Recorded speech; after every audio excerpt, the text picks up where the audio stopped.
Startuprad.io, your podcast and YouTube blog covering the German startup scene with news, interviews, and live events. Hello and welcome everybody. This is Joe from Startuprad.io, your startup podcast and YouTube blog from Germany, again with another guest here for you. Keep in mind we're also the world's first 24/7 internet radio station dedicated to tech startups and tech companies. Learn more down here in the show notes, and if you haven't done already, make sure you hit the like and subscribe button here. For everybody who's seeing this on YouTube, I'm sorry for the marks here on my forehead, but it's getting warm here in Germany, and I was wearing a baseball hat during my afternoon walk, and actually it left some remains here. But nonetheless, I do have Alessandro here with me. Hey, how you doing? Hello, I'm good. I'm doing good. How are you doing?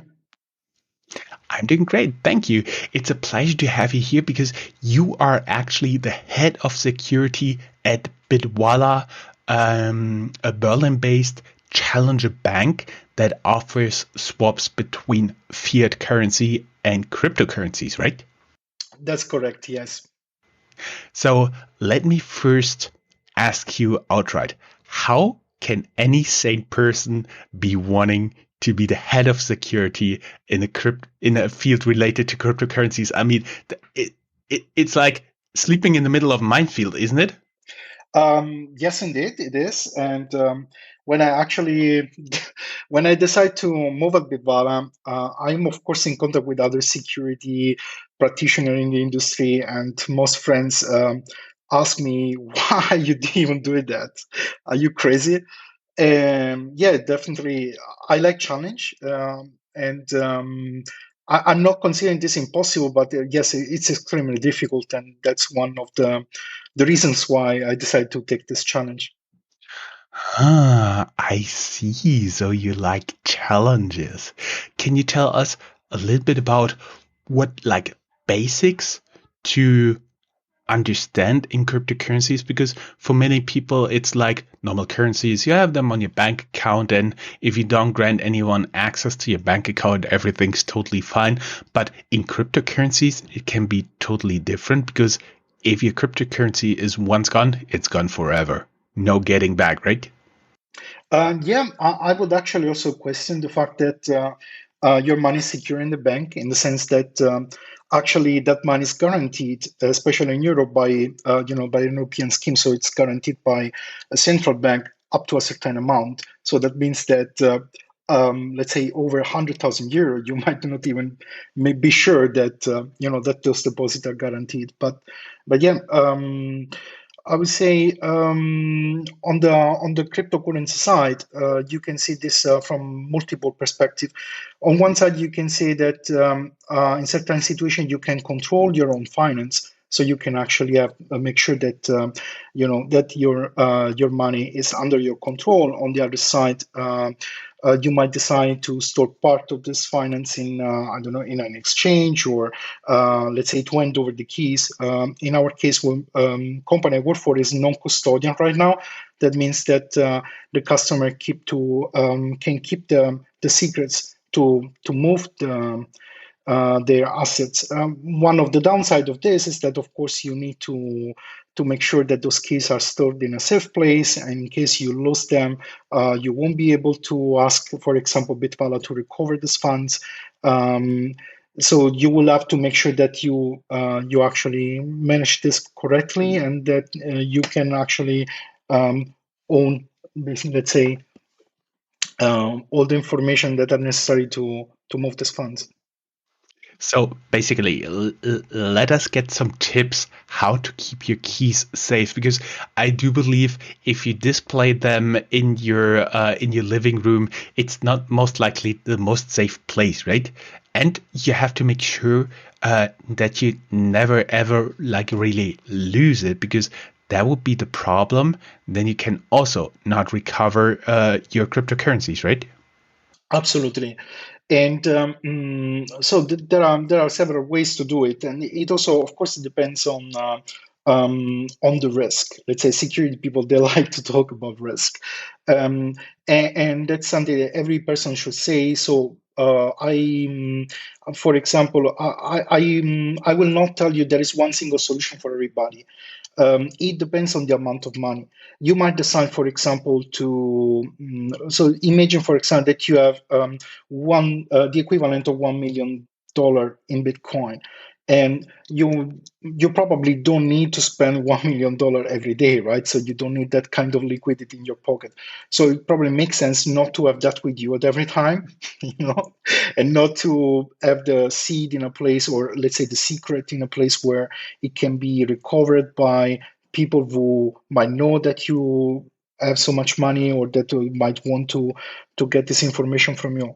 So this is one first step. So also what we call operational security. If you do have a big amount of liquidity, you should probably make sure that the least number of people know about that, because there might be a situation in which you might be actually forced to hand over the seeds or keys, or even if not handing over, to do a transaction, just because somebody might try to actually um, um, get hold of your funds.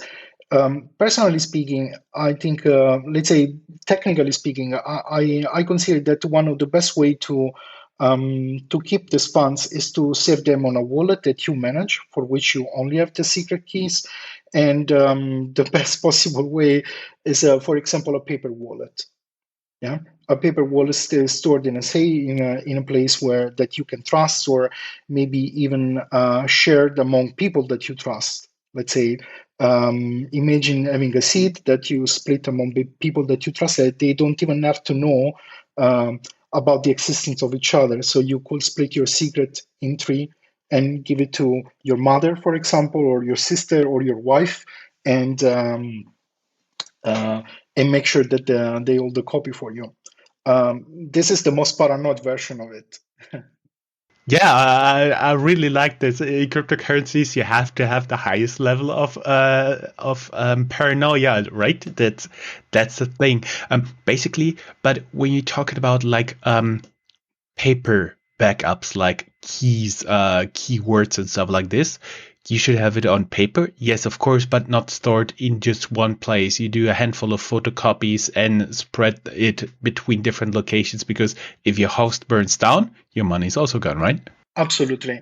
And it also depends on the amount of money. So let's say, in the moment in which, imagine you're Elon Musk, and in this case, I don't know, you have this 2 billion or 1.5 billion that he invests in cryptocurrency.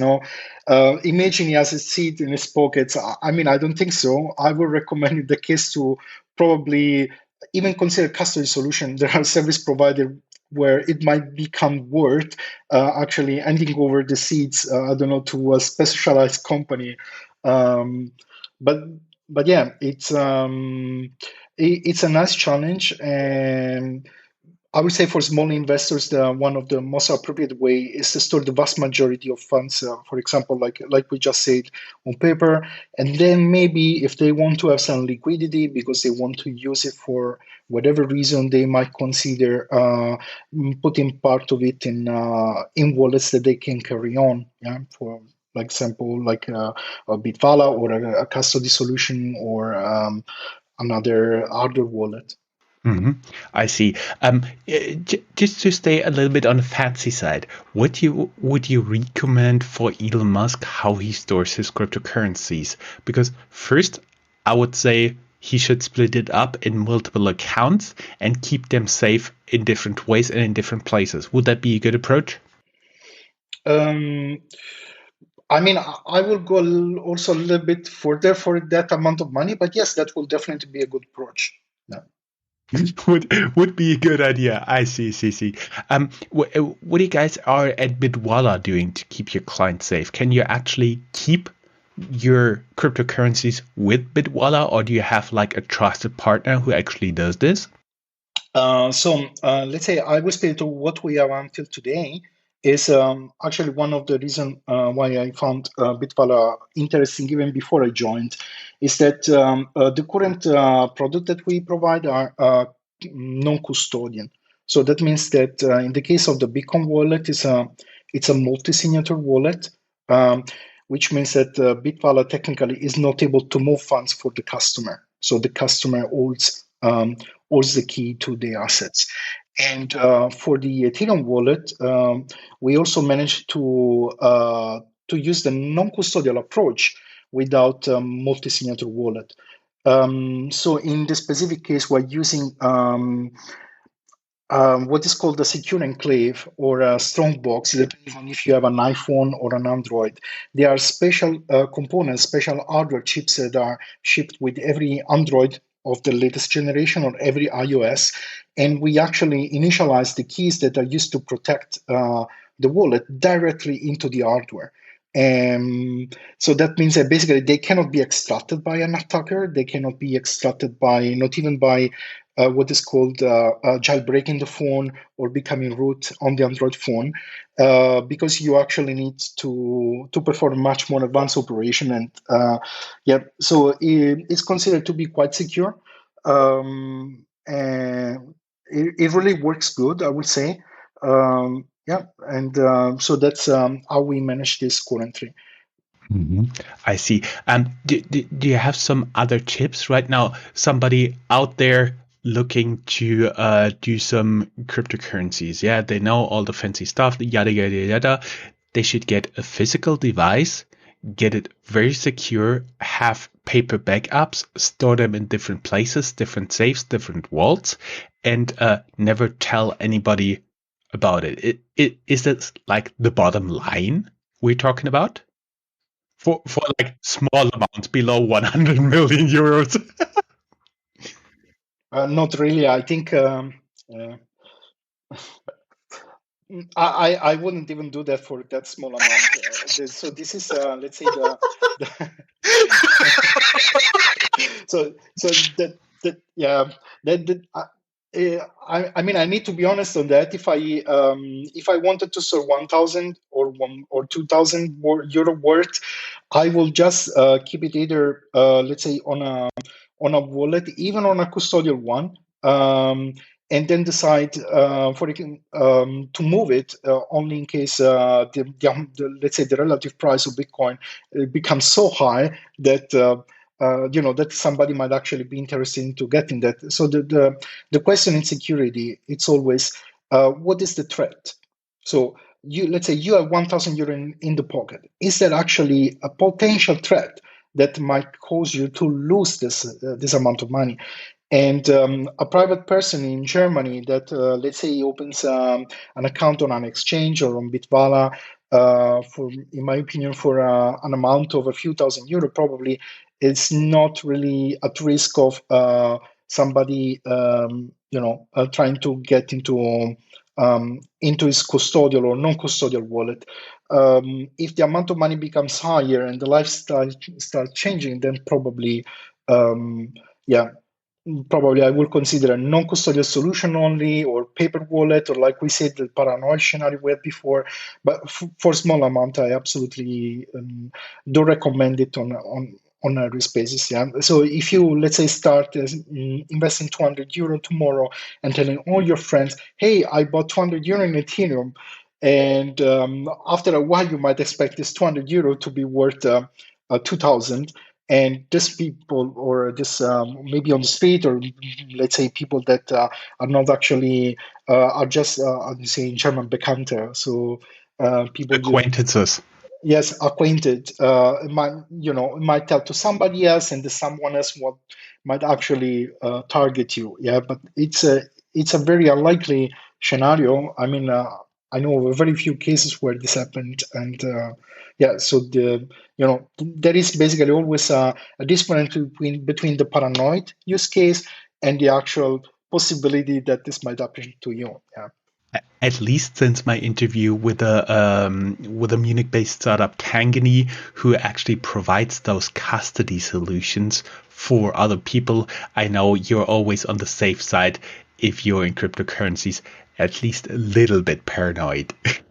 Yes, you have to be. I mean, honestly, I recommend always to be a little bit paranoid. Even outside of the cryptocurrency, for example, when it's up to personal data, let's say, when you're opening accounts on the internet and you're sharing information about you. This might also involve your financial profile or information about whether or not you're trading with cryptocurrency. So then this company might then resell this information, and then it's always good to be a little bit paranoid. I see. That is really good to know. Thank you very much for those tips. For everybody who'd like to learn more, down here in the show notes there will be a link to the Bitwala blog, and I do assume you guys also do have some tips on hands there, right? Yes, we do provide information about, for example, how customers can protect from phishing, or a customer can protect from certain type of fraud that we see in the industry. I think we're going to publish a new blog entry this week, which is related to remote screen sharing fraud, which is happening also outside of the crypto industry, and especially since Corona and COVID time started. So yeah, we try to keep people informed also on our blog. That's very good. Actually, talking about custodians, we've always used the term custodians for everybody who's living in an English-speaking country. Usually they know a custodian as some adult taking care of a child, but actually that's not the case. When we talk about custodian, we talk about like way back in the time when there were big banks and they had big vaults, and in those vaults you stored paper securities, and they've been the custodians of your securities. And coming from this, there are also crypto custodians who also tend to have big vaults, but actually the cybersecurity is much more important. You can of course learn more down here in the show notes, as well as the Bitwala blog. Alessandro, it was just a pleasure having you here for like a very short segment. Thank you very much, and hope to see you soon with some more paranoid tips in the future. Thank you. It was nice as well. Thank you. My pleasure. Bye-bye. Bye. See you. If you are a professional looking at the European startup scene, Germany is a place you cannot miss. Fortunately for you, there is Startuprad.io, the authority on German startups. This English-only podcast brings you fresh interviews each week. Most likely, you have never heard or read anything on these startups before in English, but you will in the future. Be ahead of the curve and subscribe to Startuprad.io podcast, or check for the Startuprad.io internet radio station. Check your Alexa for the Startuprad.io skill as well.